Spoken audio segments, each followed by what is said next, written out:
Assalamu alaikum everyone, this is me Dr. Ibrahim Elshinnawy welcoming you in our second lecture in our interesting course English Poetry from Romantics to Modern.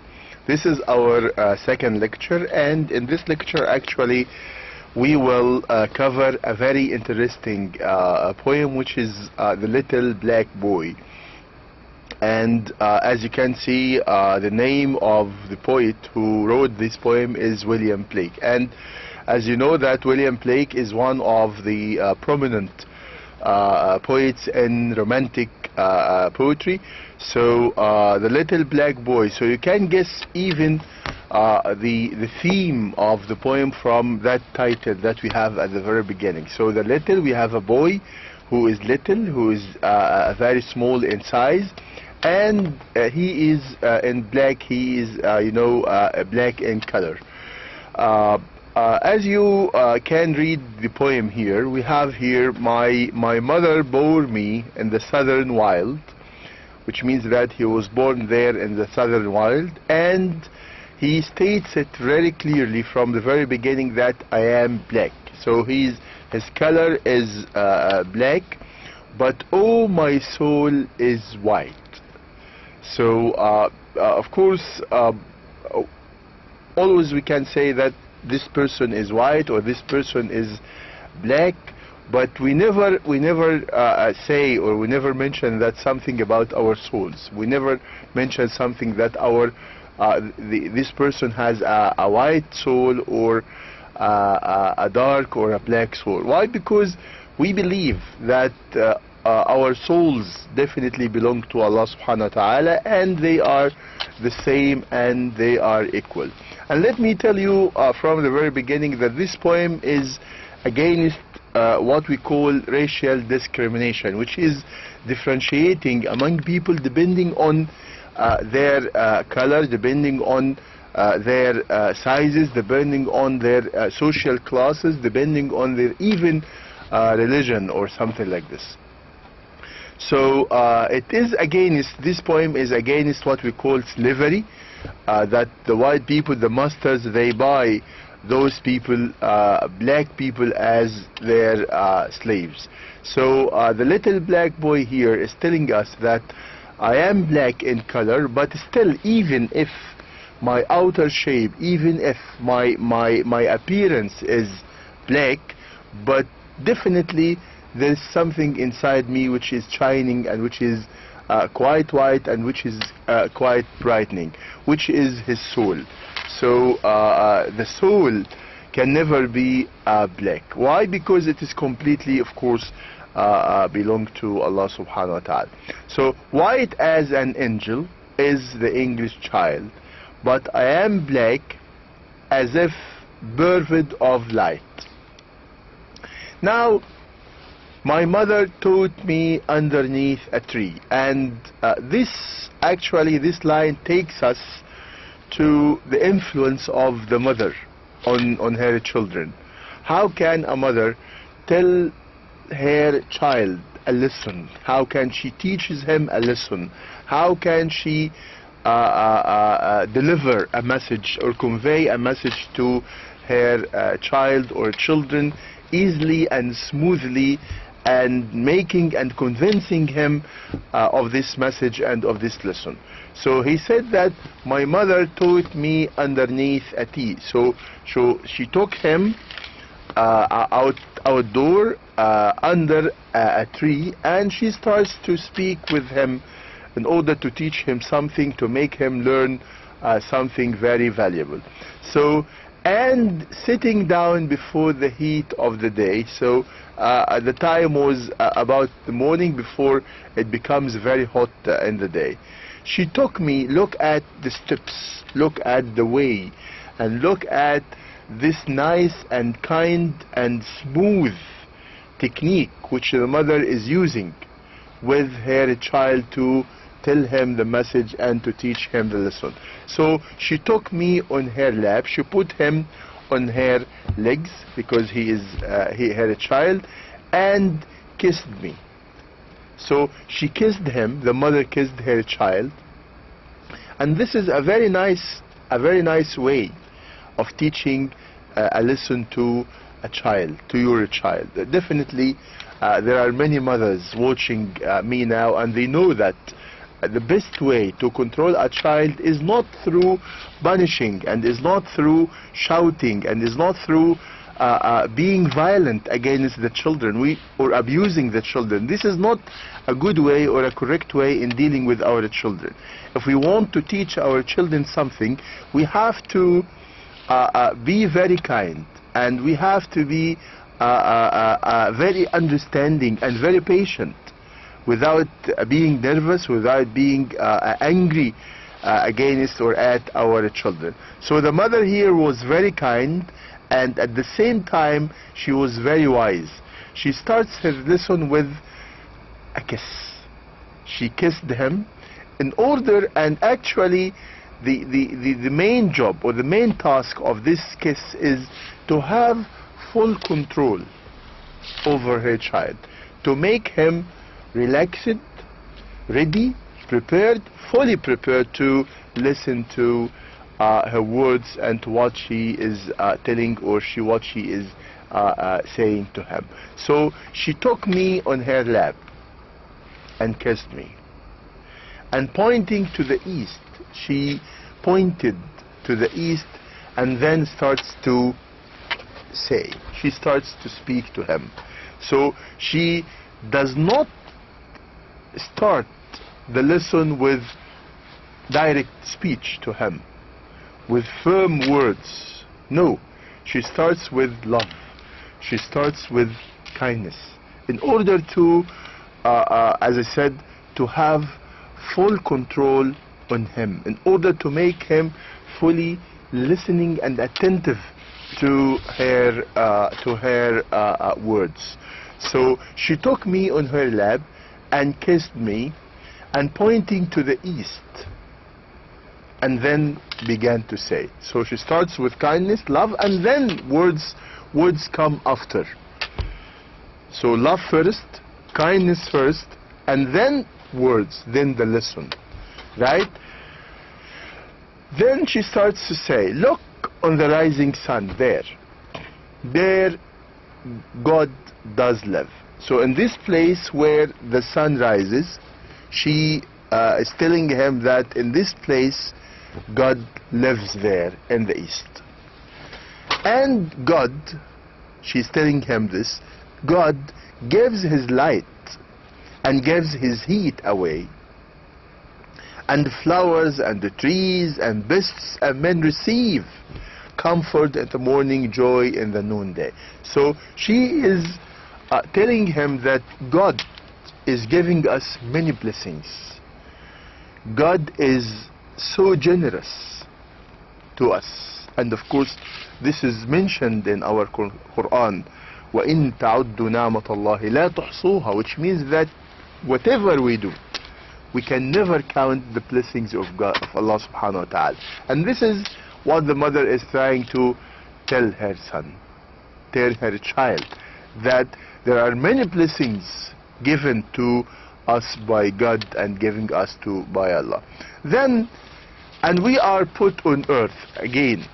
Still she is giving him more.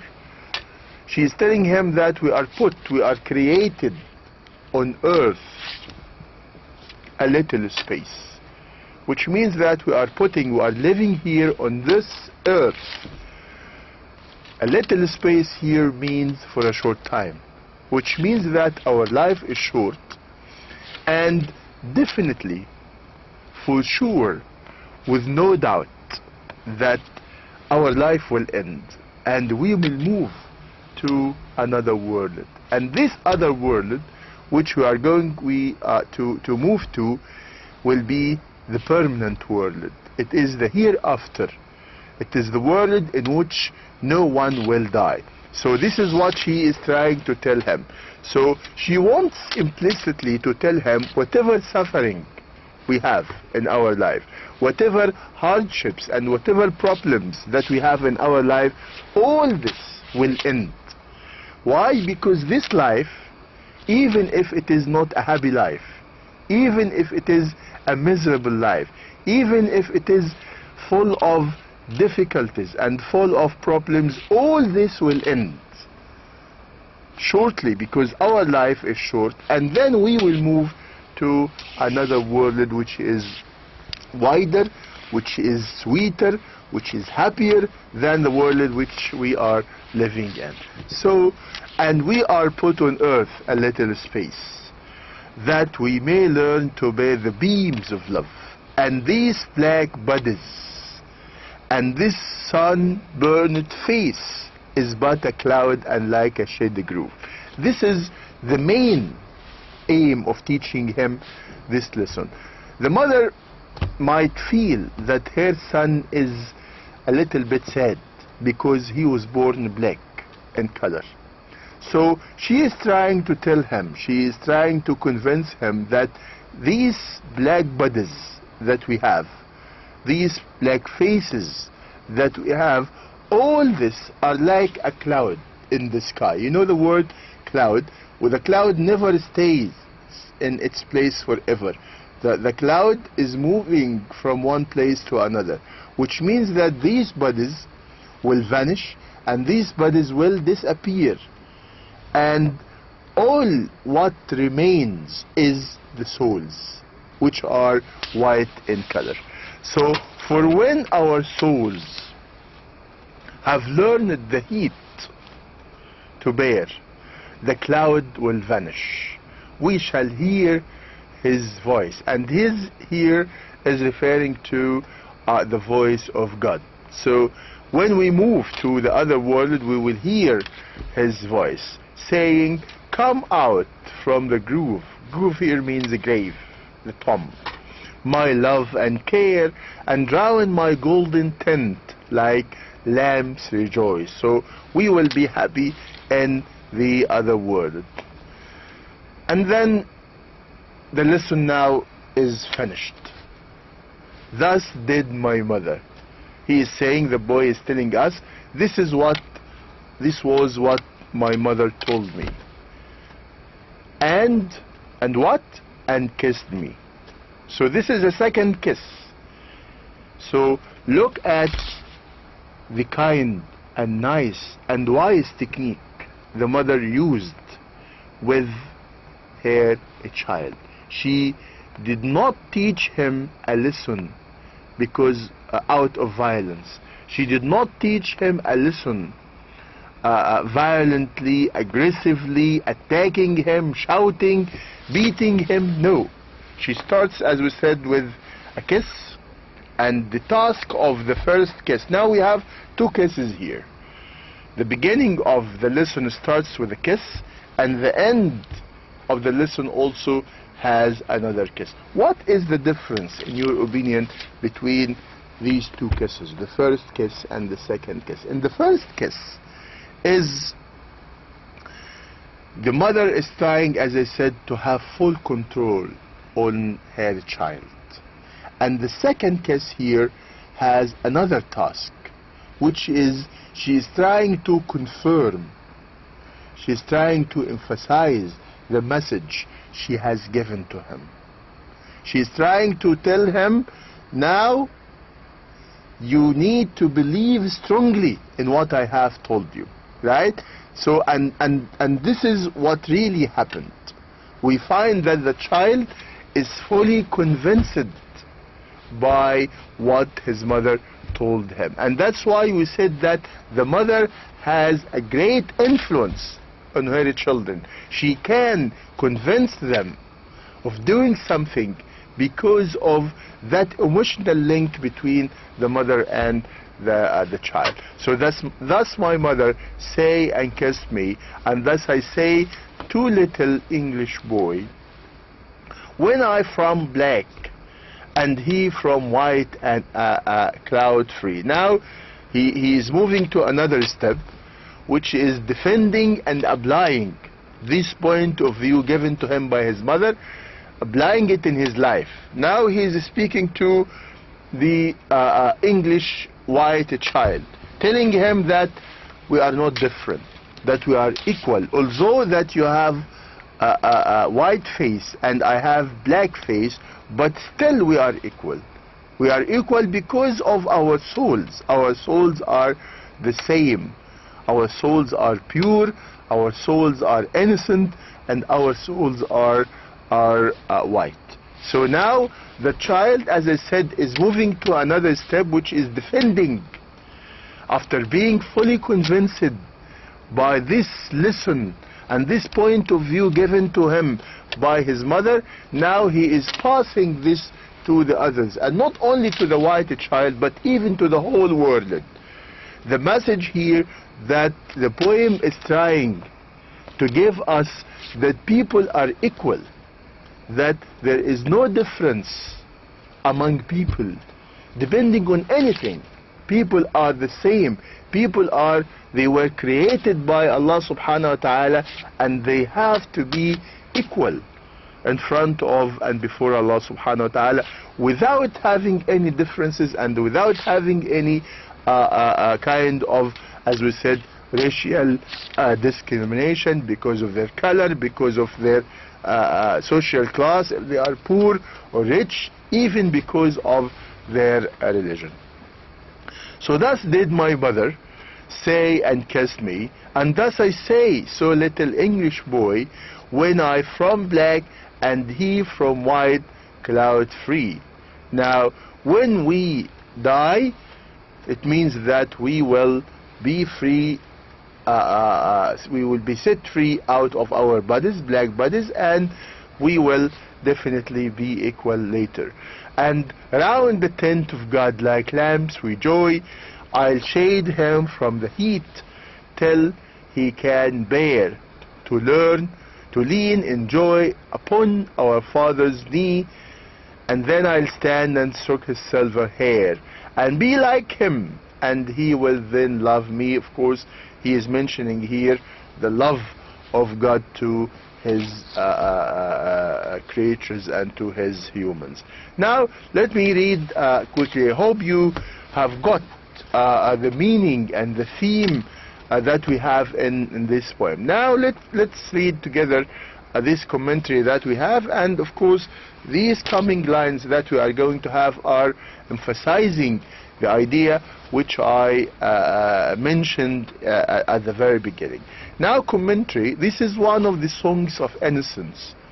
It was written by Blake, as we said, and as an attempt on his part to help in abolishing, in defending and trying to be against slave trade. It is a plea against racial discrimination, as we said. He believes that people are equal regardless of their color. Despite of its political subject, Blake here makes use of two major ideas which are intermingled. What are these two ideas which are intermingled in this poem? Number one, or A, the idea that to be God needs an effort, and those who suffer more are thought to be religiously better. B, the new Platonic idea that the soul is the essential of man, the essence soul of mankind is the same, but what differs is their bodies in which their souls are imprisoned. So our souls are imprisoned in our bodies, but once these bodies vanish, they disappear. Once these bodies will die, so our souls will be free and will go back to, of course, to their creator. So once it is set free by the death of the body, as we said, it goes back to its divine origin, of course, which is God. The body, whether black or white, is a colored cloud that will disappear one day while the soul goes back to its creator. Again, if we move to the summary about this play, it's a black child tells the story of how he came to know his own identity and to know God. The boy who was born in the southern wild of Africa first explains that though his skin is black, his soul is as white as that of an English child. He relates how his loving mother taught him about God who lives in the East, who gives light and life to all creations and comfort and joy to Amen. We are put on earth, his mother says, to learn to accept God's love. Now, he is told that his black skin is but a cloud that will be dissipated when his soul meets God in heaven.